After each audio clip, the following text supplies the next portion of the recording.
Hello, good morning, नमस्कार। आप सभी साथियों का स्वागत है आपके अपने यूट्यूब चैनल ऑनलाइन शिक्षण पर। मैं हूं आपके साथ अंजलि बालियान और आप सभी का DSSB PRT प्रीवियस पेपर की इस मास्टर सीरीज़ में बहुत बहुत स्वागत है, अभिनंदन है। दोस्तों, CDP जो कि आपकी 100 मार्क्स का पार्ट 2 में पूछा जाता है, प्राइमरी की हम बात कर रहे हैं या PRT की हम बात कर रहे हैं, पार्ट 2 100 मार्क्स का पूछा जाता है CDP या यूँ कह लीजिए पेडागोजी। तो हम इसी के प्रीवियस ईयर पेपर को सोल्व कर रहे हैं और वो भी चैप्टर वाइज।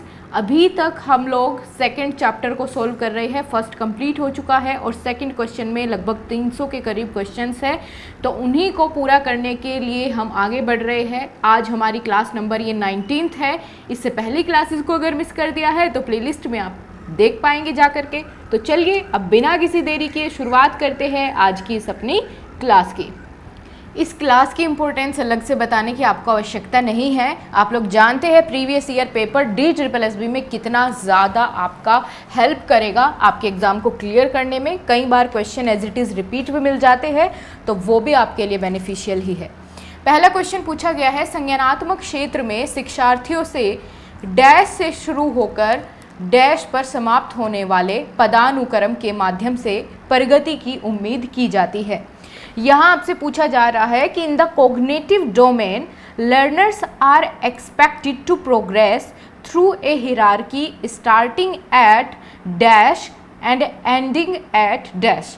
यानी पूछा है संज्ञानात्मक जो क्षेत्र होता है उसमें क्या यहाँ पर उम्मीद करी जाती है कि हमारा जो विकास है संज्ञान का वो कहाँ से शुरू हो करके और कहाँ ख़त्म हो। ठीक है, पहला ऑप्शन है सर्जन करना और भूल जाना। यानी ये जो है कॉग्निटिव डोमेन है, इसका डेवलपमेंट कहाँ से शुरू होता है? सर्जन करने से, क्रिएट करने से और फिर भूल जाते हैं। क्या ऐसा है? तो बिल्कुल नहीं, ये तो अपने आप में ही गलत साउंड कर रहा है। दूसरा ऑप्शन है टू रिएक्ट और टू रिमेंबर। ठीक है, कि भाई प्रतिक्रिया दे और फिर उसको याद रखे। क्या इस तरीके से होगा? यही उम्मीद की जाती है संज्ञानात्मक या संज्ञान की कॉग्निटिव डेवलपमेंट होने पर, या फिर सर्जन करना और उसको याद रखना कि नई नई चीज़ों को क्रिएट करना और फिर उनको याद रखना, या फिर याद रखना और फिर नई नई चीज़ों को क्रिएट करना, उनका सृजन करना। तो सबसे बढ़िया और बेहतरीन ऑप्शन यहाँ पर आपको जो देखने को मिल रहा है वो है ऑप्शन नंबर डी। भाई देखो, एक प्रोग्रेस आपको बताना है कि प्रोग्रेस किस में दिख रही है। भाई पहले बच्चा याद करता था, फिर वो नई नई चीज़ों को क्रिएट कर रहा है, उनका सर्जन कर रहा है। तो यहाँ पर आपके लिए सबसे बेस्ट ऑप्शन है डी, यही आपका सही जवाब हो जाएगा, to remember and to create. Alright, next question आपके सामने है। यहाँ आपसे पूछा गया है निम्न में से कौन सा 2 साल के बच्चे के लिए विकास का नियम है। ठीक है, आपको बताना है 2 साल का बच्चा इनमें से कौन सा उससे संबंधित है 2 साल के बच्चे से। तो पहला ऑप्शन देख लीजिए, बच्चा उछल कूद कर सकता है, यानी 2 साल का बच्चा है, उछल कूद करने के लिए वो अब तैयार है। बच्चा एक्टिव तरीके से चल सकता है और संगीत को जवाब दे सकता है। ये या बच्चा बिना मदद के चल सकता है, कूद सकता है, दौड़ सकता है, या बच्चा चल नहीं सकता बल्कि रेंग भी नहीं सकता। पहले तो हम जो हमें बिल्कुल नेगेटिव लग रहा है उस ऑप्शन को यहाँ से एलिमिनेट कर देते हैं कि बच्चा चल भी नहीं सकता। भाई 2 साल का बच्चा क्या 1 साल का बच्चा चलने लगता है? तो ये तो गलत बात हो गई। इसके अलावा संगीत, भाई किसी को कोई बात कहती है तो संगीत के माध्यम से थोड़े जवाब देता है कि लहर लगा के देगा वो, नहीं, तो ये भी नहीं होगा। उछल कूद उतना नहीं कर सकता, लेकिन अगर हम बात करें कि बिना मदद के चल सकता है, दौड़ सकता है, कूद सकता है, तो ये वाला पॉइंट भी इसके अंदर जो है वो शामिल हो जाता है। इसलिए हम बेस्ट ऑप्शन की तरफ जाएंगे, ऑप्शन नंबर सी यहाँ पर एकदम करेक्ट रहेगा कि बच्चा 2 साल का होता है तो बिना मदद के चलना शुरू कर देता है, दौड़ भी सकता है वो। ठीक है, ऑप्शन नंबर सी बिल्कुल सही है। नेक्स्ट क्वेश्चन आपके सामने है, किसी व्यक्ति के विकास में शिक्षा की क्या भूमिका होती है। ये बड़ा अच्छा और बेहतरीन क्वेश्चन है, आपको भी समझ, देखते हैं कौन बता पाएगा। What role does education play in the development of the person. पहला है, यह विद्यार्थियों को शिक्षण कौशल प्रदान करता है जो उन्हें जीवन में कार्य करने के लिए शारीरिक, मानसिक, तथा सामाजिक रूप से तैयार करता है। भाई इससे अच्छी बात और क्या होगी, बढ़िया तो है। क्या करता है, जो शिक्षा होती है वो उनके जीवन में शारीरिक, मानसिक और सामाजिक रूप से बच्चों को तैयार करती है और जीवन जीने के कौशल सिखाती है। बिल्कुल सही है पहला ऑप्शन। अगला भी देख लेते हैं। उच्च शिक्षा एक स्वस्थ समाज को बनाए रखने में मदद करती है। जो शिक्षित स्वस्थ स्वास्थ्य देखभाल उपभोक्ताओं तथा पेशेवरों को तैयार करती है। सही बात है कि जो हायर एजुकेशन होती है वो सोसाइटी को हेल्दी रखने में, है ना, हेल्प करती है। इसके अलावा अगर शिक्षित समाज होगा तो जाहिर सी बात है नए नए पेशेवर या फिर यूँ कह लीजिए कि प्रोफेशनल्स को चुनेंगे लोग, है ना। स्वास्थ्य की देखभाल करेंगे अगर शिक्षित होंगे, तो ये भी बिल्कुल ठीक है। क्या दिक्कत है इसमें, पहला और दूसरा दोनों ही ऑप्शन ठीक है। तो इन चारों में से आप किसके साथ जाएंगे, ऑप्शन नंबर सी, पहला और दूसरा दोनों सही है। आगे चलें अगले क्वेश्चन की ओर। जी एकदम ध्यान से देखिएगा, क्वेश्चन बहुत अच्छा है। निम्न में से कौन सा वह आंतरिक कारक नहीं है जो बच्चों में वृद्धि और विकास को प्रभावित करता है। ठीक है, इंटरनल फैक्टर पूछा है गाइस, तो ध्यान से बताना है आपको। पहला है सोशल नेचर यानी सामाजिक स्वभाव, दूसरा है आनुवांशिकता कारक, ये जिसको हम कहते हैं हेरिडिटी फैक्टर, तीसरा है तकनीक कारक या जिसको हम कहते हैं टेक्निकल फैक्टर, और बुद्धिमत्ता यानी इंटेलिजेंस। देखिए अगर हम इंटरनल फैक्टर की बात करते हैं, जो बच्चे की हेरिडिटी होती है, आनुवांशिकता होती है, जाहिर सी बात है उसकी वृद्धि और विकास को प्रभावित करती है। सामाजिक स्वभाव भी करेगा, बिल्कुल करेगा। ठीक है, समाज में किस तरीके का स्वभाव हो रहा है, या फिर यूँ कह लीजिए कि जब बच्चा पेट में है माँ के साथ किस तरीके का बर्ताव किया जा रहा है, उन सभी चीज़ों का असर डेफिनेटली पड़ता ही पड़ता है। और बाहर भी, जन्म लेने के बाद भी ये चीज़ें प्रभावित करती है बच्चे की वृद्धि और विकास दोनों को। चौथा बात करते हैं इंटेलिजेंस, बुद्धिमत्ता, तो ये भी एक इंटरनल फैक्टर है। तकनीक की जब हम बात करते हैं, टेक्नोलॉजी की जब हम बात करते हैं, टेक्निकल फैक्टर की जब हम बात करते हैं, तो यही एक एक्सटर्नल फैक्टर है, ना कि इंटरनल, जो बच्चे की वृद्धि और विकास को प्रभावित करेगा। ठीक है, तो बिल्कुल सही है option number C. Next question आपके सामने है। निम्नलिखित में से कौन सा एक बच्चे को गतिविधि जारी रखने के लिए प्रेरित करता है। ऑप्शन नंबर ए कि बच्चे को दी गई गतिविधि की कठिनता, कि बच्चे को जो भी एक्टिविटी दी गई है वो कैसी हो, डिफ़िकल्ट हो, तो क्या वो प्रेरित करेगी, बच्चे को मोटिवेट करेगी, इंस्पायर करेगी उसको करने के लिए, एक्टिविटी को कंटिन्यू रखने के लिए। तो मुझे तो नहीं लगता कि अगर कठिन ज़्यादा है तो बच्चा उसके लिए प्रेरित रहेगा। ऐसा जो है आप सिद्ध नहीं कर सकते कि भाई अगर कठिन है तो करेगा ही करेगा, नहीं। दूसरा है दर्दनाक अनुभव। भाई बच्चे को अगर पेनफुल एक्सपीरियंस हो जाएगा तो क्या वो उसको कंटिन्यू रखेगा, बिल्कुल नहीं रखेगा। तीसरा है सफलता का अनुभव, एक्सपीरियंस ऑफ सक्सेस, यानी जब बच्चा किसी एक एक्टिविटी को कर रहा है और उसको साथ साथ में सफलता का अनुभव हो रहा है कि भाई अगर मैं इसमें सफल हो जाऊंगा तो क्या होगा। अगर आप अभी मान के चलिए, अभी जो भी मोटिवेट होगा, है ना, प्रेरित होगा, वो क्या मान के चल रहा है कि जो भी हमारी DSSB की वैकेंसी आने वाली है, अगर मैं अभी से तैयारी करूँगा तो मैं ज़रूर एक टीचर बन पाऊँगा या बन पाऊँगी, तभी वो तैयारी में लगे हुए हैं। यानी उनको सफलता का अनुभव हो रहा है, अभी से वो अपने आप को मान रहे हैं कि भाई अगर मैं अभी से मेहनत करूँगा तो ज़रूर मैं सफल होऊंगा, कोई नहीं रोक सकता है, कोई अलग से थोड़े ही आते हैं वो बच्चे जिनका सिलेक्शन होता है। आप बिल्कुल लेंगे क्योंकि आप अभी एक्टिव है, चीज़ों को तैयार कर रहे हैं। जब सारे बच्चे बैठ करके भर्ती का इंतज़ार कर रहे हैं तो आप तैयारी में लगे हुए, तो डेफिनेटली करेंगे। तो यही चीज़ तो आपको मोटिवेट रखती है जब आप अपने आप को पोजीशन में देखने लगते हैं जहां आप जाना चाहते हैं, यानी सफलता का अनुभव करने लगते हैं। ऑप्शन डी भी देख लेते हैं, शिक्षक द्वारा नकारात्मक अशाब्दिक सुदृढ़ीकरण। भाई नकारात्मक से तो बच्चा क्या ही मोटिवेट होगा, तो ये भी गलत है। ऑप्शन नंबर सी करेक्ट है। आई होप आपको समझ में आया होगा बहुत अच्छे से। नेक्स्ट क्वेश्चन है, निम्नलिखित में से कौन सा प्याजे के संज्ञानात्मक विकास की अवस्था के औपचारिक संक्रियात्मक अवस्था का लक्षण है। अच्छा, ये औपचारिक संक्रियात्मक अवस्था कौन सी है, आपको पता है, इसको इंग्लिश में हम जानते हैं फॉर्मल ऑपरेशनल स्टेज के नाम से। कौन से नंबर की स्टेज है ये बताओ, पहली है, दूसरी है, तीसरी है या चौथी है। अब हम इसके ऑप्शंस देख लेते हैं। आपको बताना है कि फॉर्मल ऑपरेटिव स्टेज से संबंधित कौन सा सिम्टम्स इनमें से है। पहला है सशक्त आशीर्वाद का विकास, सशक्त आशीर्वाद का विकास यानी डेवलपमेंट ऑफ स्ट्रॉन्ग आइडियलिज्म, क्या ये संबंधित है? आगे देख लेते हैं विचारों में संपूर्ण सामान्यीकरण, कंप्लीट जनरलाइजेशन इन थॉट्स, है ना, किस यहाँ पर बच्चे के जो थॉट्स होते हैं वो जनरलाइज्ड होते हैं। स्ट्रॉन्ग आइडियलिज्म होता है यानी आदर्शवाद को फॉलो करते हैं बच्चे। पहला ऑप्शन ठीक है, दूसरा भी हमारा अभी तक सही जा रहा है, ये दोनों ही विशेषताएं हैं। तीसरा भी देख लेते हैं परिकल्पित विचारों तथा स्थितियों का सामना करने की योग्यता, यानी बच्चा जो है इस तरह की स्थितियों को, विचारों को फेस करने के लिए, तो यहाँ पर आपके तीनों ही ऑप्शन सही हो जाएंगे। दोस्तों फॉर्मल ऑपरेशनल स्टेज में बच्चा जो है वो अमूर्त रूप से चिंतन करना शुरू कर देता है और इन सभी चीज़ों पर उसकी क्या हो जाती है, पकड़ बन जाती है, या यूँ कह लीजिए सारे लक्षण हो जाते हैं फॉर्मल ऑपरेशनल स्टेज के। तो option number C is the correct option.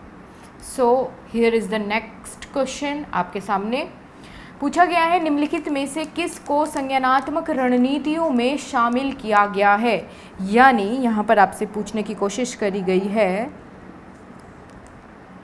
Which of the following has been included in the cognitive strategies. Cognitive strategy या संज्ञानात्मक रणनीतियों में शामिल क्या है? पहला ऑप्शन बताया है तुलना करना यानी कंपेयर करना, ठीक है, कंपेयर करना। और दूसरा ऑप्शन है जोखिम लेना। जोखिम लेने से मतलब है यहाँ पर रिस्क टेकिंग, है ना, रिस्क टेकिंग, कोई भी डिसीजन ऐसा ले कि जिसमें रिस्क भी हो। तो यहाँ पर संज्ञानात्मक रणनीतियों में शामिल है ऑप्शन नंबर बी, जिसकी हम बात करते हैं रिस्क टेकिंग, सही है। तो इनमें से हम ऑप्शन नंबर ए के साथ जाएंगे, जिसमें क्या जवाब दिया गया है, केवल 2, यानी यहाँ पर आप देख पाएंगे इंग्लिश में रिस्क टेकिंग। आगे चलते हैं, निम्नलिखित में से कौन सा वृद्धि और विकास का सिद्धांत है, ये बताना है कि कौन सा है। Which of the following is the principles of growth and development, कोई नहीं होगा और कोई इनमें से मिलेगा, तो आपको ध्यान रखना है कि कौन सा है, यही पूछा है। पहला है सतत विकास यानी कॉन्टिन्यूअस डेवलपमेंट, तो बिल्कुल डेवलपमेंट कैसा होता है, कॉन्टिन्यूअस है ना, वूम टू टूम चलता है, तो यानी पहले वाला तो है इसका सिद्धांत। दूसरा बात करते हैं अनप्रिडिक्टेबल यानी अनियंत्रितता, या जिसको हम कहते हैं कि जिसको हम प्रिडिक्ट नहीं कर सकते। तो विकास को तो हम प्रिडिक्ट कर सकते हैं, इसको अनप्रिडिक्टेबल क्यों कहेंगे, तो दूसरा ऑप्शन तो गलत हो जाएगा। तीसरा देखते हैं अंतर संबंध का सिद्धांत है, जिसको हम कहते हैं प्रिंसिपल ऑफ इंटर रिलेशनशिप, यानी अगर आपके शरीर का विकास हो रहा है तो साथ साथ उसमें क्षमताओं का भी विकास होगा, शारीरिक विकास होने से, है ना, उसके अलग अलग स्किल्स भी डेवलप हो रहे होंगे, तो यानी एक दूसरे से संबंधित होता है विकास। तो ये भी इसका एक सिद्धांत है। पहला और तीसरा दोनों ऑप्शन ठीक है, बी गलत हो जाएगा, तो यहाँ पर हम इस ऑप्शन के साथ जाएंगे। नेक्स्ट क्वेश्चन आपके सामने है, निम्नलिखित में से कौन सा सामाजिक एवं सांस्कृतिक बल है जो बालक की वृद्धि और विकास को प्रभावित करता है। ध्यान देना, क्वेश्चन में पूछा है कौन सा सामाजिक और सांस्कृतिक है, यानी social and cultural forces that affect the growth of the child development. पहला ऑप्शन देखो, बच्चे के जन्म से पूर्व और परिवार की देखभाल, तो क्या ये उसके सामाजिक और सांस्कृतिक रूप से इसको अफेक्ट करेगा बच्चे को, ठीक है। दूसरा ऑप्शन देखो, एक बच्चे द्वारा प्राप्त स्कूली शिक्षा की गुणवत्ता, तो बिल्कुल स्कूली शिक्षा की गुणवत्ता किस में आ जाएगा, सामाजिक में आ जाएगा, है ना। एक बच्चे के सहकर्मी समूह संबंध और कंपनी की गुणवत्ता, यानी किस कंपनी में बच्चा रह रहा है, कंपनी से मतलब उसके पीयर ग्रुप के साथ उसके कैसे रिलेशन है, तो ये भी सांस्कृतिक सामाजिक फोर्स है जो कि बालक के विकास को प्रभावित करता है। फर्स्ट ऑप्शन भी, है ना, बच्चे की कैसी देखभाल हो रही है उसके जन्म से पहले और जन्म के बाद, ये भी इसको अफेक्ट करेगा बालक को, तो यानी तीनों ही ऑप्शन यहाँ पर करेक्ट हो जाएंगे, पहला, दूसरा और तीसरा। आगे बढ़ते हैं अगले क्वेश्चन की ओर। यहाँ आपसे पूछा गया है भावनात्मक सामाजिक विकास के संबंध में निम्नलिखित में से कौन सा कथन सही है, ठीक है। Which of the following statement is correct regarding emotional और social development. Option number A, 2 और 6 महीने की उम्र के बीच, यानी 2 से 6 माह के बीच शिशु क्रोध, उदासी, आश्चर्य और भय जैसी भावनाओं को व्यक्त करता है। क्या इस समय पर बच्चे के अंदर ये एंगर इश्यूज, सरप्राइज, फियर, इन सभी फीलिंग्स को क्या वो एक्सप्रेस करने लगता है? तो बिल्कुल करने लगता है, ठीक है। ये तो जन्मजात होती है। अगर बच्चा खुश होता है तो उसके चेहरे पर मुस्कुराहट आ जाती है ना। तो इन भावनाओं को वो 2 से 6 माह का बच्चा भी जो है वो दिखाने लगता है। अगर उसको भूख लगी है और उसको दूध ना पिलाए तो कई बार रोने लगेगा, क्रोध भी दिखाएगा, चीज़ों को फेंकने लगेगा। तो पहला ऑप्शन तो यहाँ पर सही जा रहा है। दूसरा है 1 वर्ष की आयु तक का शिशु किसी भी तरह से खुद को व्यक्त नहीं करता है। तो क्या इस बात से आप सहमत होंगे? अरे भाई 1 साल का बच्चा तो बोलना भी शुरू कर देता है थोड़ा थोड़ा। अगर हम बात करें, अगर बोलना भी ना आए तो भी वो अपने एक्सप्रेशन की हेल्प से अपनी फीलिंग्स को एक्सप्रेस कर देता है, ठीक है, अपने हाव भाव की मदद से। यानी भूख लगेगी तो रो के दिखा देगा, तो ये कहना तो बिल्कुल ही गलत हो जाएगा कि किसी भी तरह से व्यक्त ना करे, है ना। तो दूसरा ऑप्शन तो इसलिए यहाँ पर हम कट करेंगे, ये सही नहीं है। तीसरा देखो, टोडलर्स आमतौर पर 15 से 18 की उम्र के बीच एक और भावनात्मक रूप से चट्टानी समय में प्रवेश कर देते हैं। यानी toddlers usually enter another emotionally rocky time between the ages of 15 to 18 months। तो ये भी बिल्कुल ठीक है, ठीक है। जो टोडलर्स होते हैं 15 से 18 की उम्र के बीच के बच्चे होते हैं, भावनात्मक रूप से क्या हो जाते हैं, थोड़े थोड़े आप कह लीजिए कि नखरेले हो जाते हैं, यानी अपनी बात के ज़िद्दी हो जाते हैं, चट्टान की तरह अड़ जाते हैं अपनी बात मनवाने के लिए। आप इसको इस तरीके से रिलेट कर सकते हैं, ठीक है। झुंझलाहट आ जाती है उनमें से, बहुत जल्दी निराश हो जाते हैं, भावुकता तो, गुस्सा तो उनकी नाक पे रखा रहता है ज़्यादातर बच्चों के। तो यहाँ पर पहला और तीसरा ऑप्शन हमारा करेक्ट हो जाएगा, जो कि ऑप्शन नंबर डी में गिवन है। आगे चलते हैं। आपसे पूछा गया है इस क्वेश्चन में, डैश की भूमिका बच्चों को उनकी उम्र की अपेक्षाओं के अनुसार व्यवहार करने के लिए सिखाना है। यानी इनमें से किसका अर्थ है कि बच्चों को उनकी जो एज है उसके अकॉर्डिंग क्या एक्सपेक्टेशंस बच्चों से रखी जाती है, उनका क्या रोल है, वो किसकी हेल्प से सिखाया जाता है? मोरल, या फिर जिसको कहते हैं वैल्यूज़, मूल्य की मदद से, या फिर महत्वपूर्ण सोच की हेल्प से, क्रिटिकल थिंकिंग की, या फिर मोटिवेशन की हेल्प से, या डिसिप्लिन की हेल्प से। तो जाहिर सी बात है डिसिप्लिन से ही तो हम उनको सिखाते हैं कि किस तरह का व्यवहार करना है ना, उनकी एज के अकॉर्डिंग। तो ऑप्शन नंबर डी बिल्कुल करेक्ट है। आगे आपके सामने अगला सवाल है, निम्नलिखित में से कौन सा एक कारण नहीं है कि विकासशील बच्चे के लिए धारणा महत्वपूर्ण क्यों है? यानी पूछा गया है which of the following is not one of the reasons why perception is important for the developing child. धारणा मतलब परसेप्शन, परसेप्शन बच्चे के लिए इम्पोर्टेंट है। इनमें से कौन सा एक कारण है जो ये प्रदर्शित नहीं करता है या उसका रीज़न नहीं बताता है? पहला ऑप्शन है ज्ञान का अधिग्रहण, जिसको हम कहते हैं एक्विजिशन ऑफ नॉलेज। तो बिल्कुल अगर उसकी कोई धारणा ही नहीं होगी, कोई परसेप्शन ही नहीं होगा किसी चीज़ को पहले से, तो वो कैसे ज्ञान को अधिग्रहण कर पाएगा, एक्विजिशन कैसे कर पाएगा नॉलेज का? तो उसके लिए तो ज़रूरी है, ये तो रीज़न है। हमसे पूछा है कौन सा नहीं है, तो नहीं वाला। स्मृति, मेमोरी, हाथ और आँखों का समन्वय, हैंड आई कोऑर्डिनेशन, बच्चे के विचारों का युक्तिकरण, जिसको हम कहते हैं रेशनलाइजेशन ऑफ चाइल्ड व्यूज़। तो क्या हो जाएगा यहाँ पर सही जवाब? तो देखो इसके ना कुछ फैक्टर्स है, कुछ कारण हैं। मैं बताती हूँ कौन कौन से कारण यहाँ पर पहले से ही प्री डिफाइन है कि कौन कौन से जो है उसकी धारणा के लिए महत्वपूर्ण रीजंस है। पहला तो जैसा कि गिवन है ज्ञान का अधिग्रहण, दूसरा स्मृति, हाथों और आँखों के समन्वय के लिए, इसके अलावा सामाजिकरण के लिए भी ज़रूरत पड़ती है बच्चे की धारणा की, है ना, और भावनात्मक प्रतिक्रिया के लिए, आत्मरक्षा के लिए, आत्म जागरूकता की भावना के लिए। किसके लिए नहीं, कौन इनमें से ऐसा कारण नहीं है बच्चे की धारणा के लिए जो महत्वपूर्ण हो? वो है ऑप्शन नंबर डी, बच्चों के विचारों का युक्तिकरण। तो यही यहाँ पर सही ऑप्शन होगा, जो कि इसमें पूछा था कौन सा कारण नहीं है, तो यही एक कारण नहीं है बच्चे की धारणा को महत्वपूर्ण बनाने के लिए। आगे चले अगले क्वेश्चन की ओर। तो यहाँ पर आपके सामने नेक्स्ट क्वेश्चन है, एक बच्चा जो मानता है कि वह काफ़ी हद तक उसके डैश का एक कार्य है।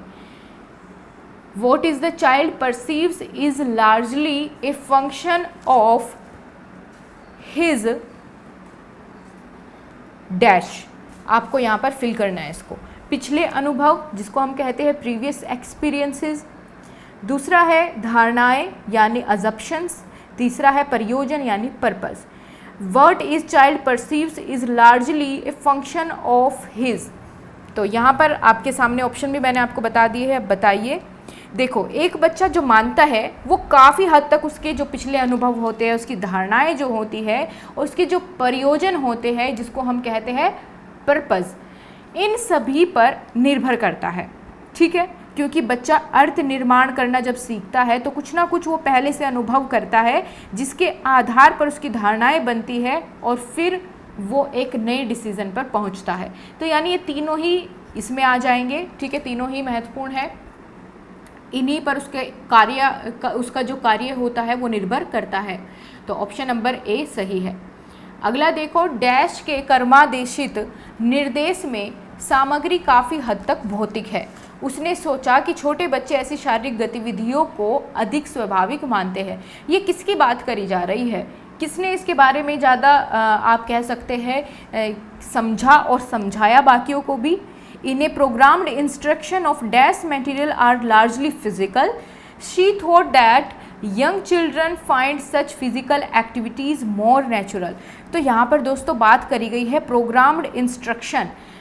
प्रोग्राम्ड इंस्ट्रक्शन देने के लिए बच्चे को भौतिक सामग्री की ज़रूरत होती है, फिजिकल, क्योंकि बच्चे उसको टच करके प्राकृतिक रूप से, स्वाभाविक रूप से सीख जाते हैं। ये जो विचार था ये था मारिया मोंटेसरी जी का। ऑप्शन नंबर सी बिल्कुल यहाँ पर सही हो जाएगा। चलते हैं अगले क्वेश्चन की ओर। निम्नलिखित में से क्या बच्चों के विकास के प्रमुख चरणों में से एक नहीं है? कौन सा नहीं है, ये आपसे पूछा है। तो आपको पता होगा कि जब हम बात करते हैं बाल विकास की, तो बाल विकास शुरू होता है बच्चे का शैशवावस्था से। ठीक है, शैशवावस्था से शुरू हो करके वो कहाँ तक चलता है? किशोरावस्था तक चलता है। किशोरावस्था तक चलता है। इसके बाद का अध्ययन बाल विकास में नहीं किया जाता। तो वही आपसे पूछा है कौन सा उसके चरण में नहीं आएगा। तो शैशव आ जाएगा, शैशवावस्था, किशोरावस्था आ जाएगा, बचपन के बाद का समय भी आ जाएगा, लेकिन वयस्क होने के बाद उसमें उसको इंक्लूड नहीं किया जाएगा, क्योंकि ये तो फिर बच्चा जो है 20 वर्ष की बाद की जो आयु होती है वो आता है वयस्क में, जिसको हम बाल विकास के अंतर्गत उसके चरणों में नहीं रखते हैं, उसका अध्ययन इसमें हम नहीं करते हैं। तो बाकी 3 सही है, यही हमारा एक गलत है जिसको हमसे पूछा था कि कौन सा नहीं आएगा, तो यही नहीं आएगा इसकी मेजर स्टेज में। तो यहीं तक हम आज के क्वेश्चन को रखेंगे, बाकी हम कल डिस्कस करेंगे सुबह 9 बजे। आई होप आपको सारी चीज़ें क्लियर हुई होंगी, और अगर आपको क्लास पसंद आई है तो माय डियर फ्रेंड्स क्लास को शेयर, सब्सक्राइब, लाइक करना बिल्कुल ना भूलें। अपने प्यारे प्यारे थॉट्स ज़रूर शेयर कीजिए। मिलते हैं आपसे अगली क्लास में, तब तक के लिए नमस्कार, जय हिंद, वंदे मातरम।